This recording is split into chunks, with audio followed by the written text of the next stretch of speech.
Tech ലോകത്തു നിന്നുള്ള വാർത്തകൾ. ആപ്പിൾ ഐഫോൺ നിർമ്മാണം ഇന്ത്യയിൽ വേണ്ടെന്ന് ഡൊണാൾഡ് ട്രംപ്. ഇറക്കുമതി നികുതി സംബന്ധിച്ച് കരാറിൽ ഏർപ്പെടാനുള്ള ഇന്ത്യയുടെ ശ്രമത്തിനിടയിലാണ് ട്രംപിന്റെ പ്രസ്താവന. ചൈനയ്ക്ക് പുറത്തേക്ക് ഉൽപ്പാദനം വിപുലീകരിക്കാനുള്ള ഐഫോൺ നിർമ്മാതാക്കളുടെ പദ്ധതി നിർത്താൻ ആപ്പിൾ സിഇഒ ടിം കുക്കിനോട് ആവശ്യപ്പെട്ടതായി യുഎസ് പ്രസിഡന്റ് ഡൊണാൾഡ് ട്രംപ് പറഞ്ഞു. അടുത്ത വർഷം അവസാനത്തോടെ യുഎസിൽ വിൽക്കുന്ന ഐഫോണുകളിൽ ഭൂരിഭാഗവും ഇന്ത്യയിൽ നിന്ന് ഇറക്കുമതി ചെയ്യാനുള്ള ആപ്പിളിന്റെ പദ്ധതിക്ക് പിന്നാലെയാണ് ട്രംപിന്റെ നീക്കം.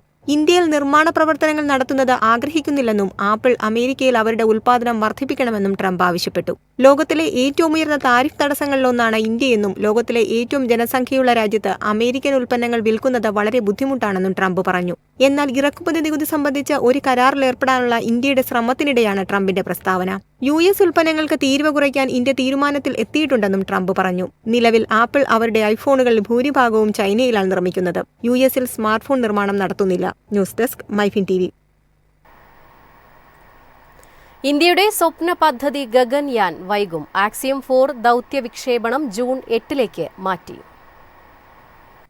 ഇന്ത്യൻ ബഹിരാകാശ സഞ്ചാരി ശുഭാൻശു ശുക്ല ഉൾപ്പെട്ട അന്താരാഷ്ട്ര ബഹിരാകാശ നിലയത്തിലേക്കുള്ള ആക്സിയോം 4 ദൗത്യത്തിന്റെ വിക്ഷേപണ തീയതി നീട്ടി. 2025 ജൂൺ 8 ഇന്ത്യൻ സമയം വൈകുന്നേരം 6:41 ഫ്ലോറിഡയിലെ കെന്നഡി സ്പേസ് സെന്ററിൽ നിന്നാണ് വിക്ഷേപണം. മെയ് 29 നിശ്ചയിച്ചിരുന്ന ദൗത്യമാണ് മാറ്റിയത്.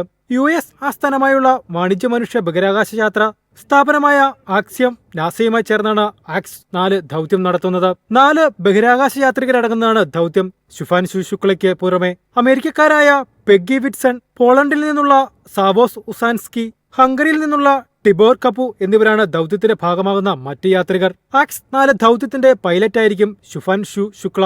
ഏറ്റവും കൂടുതൽ കാലം ബഹിരാകാശ ചെലവഴിച്ചിന്റെ റെക്കോർഡ് സ്വന്തമാക്കിയ മുൻ നാസ ബഹിരാകാശ യാത്രിക പെഗ്ഗി വിറ്റ്സനാണ് ആക്സിയോം 4 മിഷൻ കമാൻഡർ. അവരുടെ രണ്ടാമത്തെ വാണിജ്യ മനുഷ്യ ബഹിരാകാശ യാത്രയുമാണിത്. സാവോസ് ഉസാൻസ്കി ആയിരിക്കും മിഷൻ സ്പെഷ്യലിസ്റ്റ്. 1978 ശേഷം ബഹിരാകാശത്തേക്ക് പോകുന്ന പോളിഷ് ബഹിരാകാശ യാത്രികനായിരിക്കും ഉസാൻസ്കി. അതേസമയം 1980 ശേഷമുള്ള രണ്ടാമത്തെ ദേശീയ ഹംഗേറിയൻ ബഹിരാകാശ യാത്രികരായിരിക്കും Kapu. News desk MyFin TV.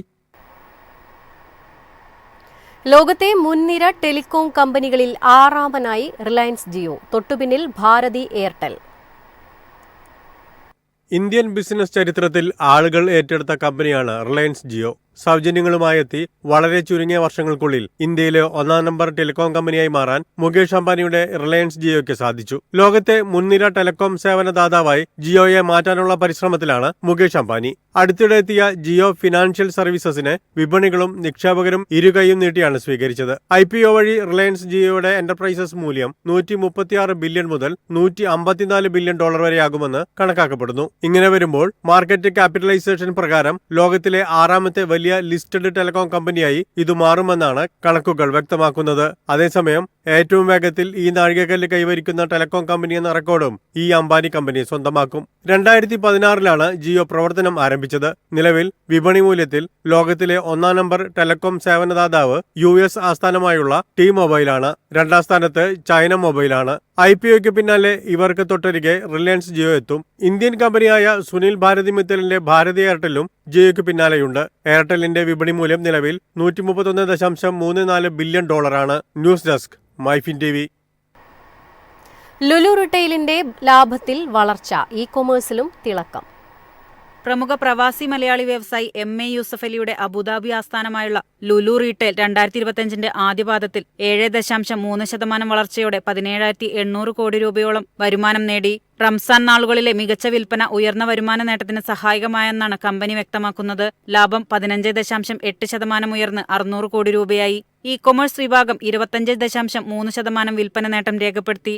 കമ്പനിയുടെ മൊത്തം വിൽപ്പനയുടെ 4.7%മാണ് ഇ-കൊമേഴ്സിന്റെ പങ്ക്. കഴിഞ്ഞ പാദത്തിൽ 5 പുതിയ സ്റ്റോറുകൾ ആരംഭിച്ചുവെന്ന് സിഇഒ സൈഫി രൂപവാല പറഞ്ഞു. 2025 ആകെ 20 പുതിയ സ്റ്റോറുകളാണ് ലക്ഷ്യം. കഴിഞ്ഞ പാദം പ്രകാരം മൊത്തം സ്റ്റോറുകൾ 255ആയി. GCC രാജ്യങ്ങളിലെ ഏറ്റവും വലിയ റീറ്റെയിൽ ശൃംഖലയായ ലുലു റീട്ടെയിലിന് UAEയിൽ 109, സൗദി അറേബ്യയിൽ 61, ഒമാനിൽ 32, ഖത്തറിൽ 24, കുവൈറ്റിൽ 16, ബഹ്റിനിൽ 13 എന്നിങ്ങനെ ഷോറൂമുകളാണുള്ളത്. പുതിയതായി തുറന്ന സ്റ്റോറുകളിൽ 2 ഹൈപ്പർ മാർക്കറ്റുകളും 3 എക്സ്പ്രസ് സ്റ്റോറുകളുമാണ്. മക്കയിലും ബഹ്റിനിലുമാണ് പുതിയ ഹൈപ്പർ മാർക്കറ്റുകൾ. മദീന, UAE എന്നിവിടങ്ങളിൽ പുതിയ എക്സ്പ്രസ് സ്റ്റോറുകളും തുറന്നു. News desk MyFin TV. ഇനി ഇലക്ട്രിക് ബുള്ളറ്റും. ആദ്യ EV ബുള്ളറ്റ് പുറത്തിറക്കാൻ റോയൽ എൻഫീൽഡ്. അടുത്ത വർഷം ആദ്യം വിപണിയിലെത്തും.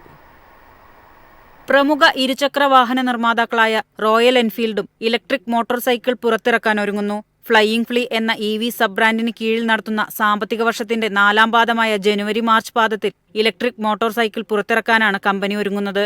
ഇലക്ട്രിക് വാഹന മേഖലയിലേക്കുള്ള പ്രവേശനം C6 മോഡലിൽ ആരംഭിക്കാനാണ് പദ്ധതി. തുടർന്ന് S6 ലോഞ്ച് ചെയ്യും. 2026 സാമ്പത്തിക വർഷത്തിന്റെ 4ാം പാദത്തിൽ ഇലക്ട്രിക് മോട്ടോർ സൈക്കിൾ പുറത്തിറക്കാൻ ആഗ്രഹിക്കുന്നതായി Eicher Motors managing director B Govindarajan പറഞ്ഞു.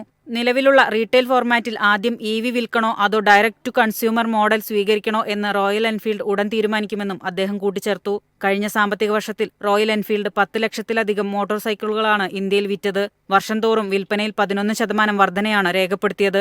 കഴിഞ്ഞ സാമ്പത്തിക വർഷത്തിൽ കമ്പനിയുടെ കയറ്റുമതി 37% വർദ്ധിച്ച് 1,07,143 യൂണിറ്റുകളാണെന്നും കണക്കുകൾ വ്യക്തമാക്കുന്നു. News desk MyFin TV.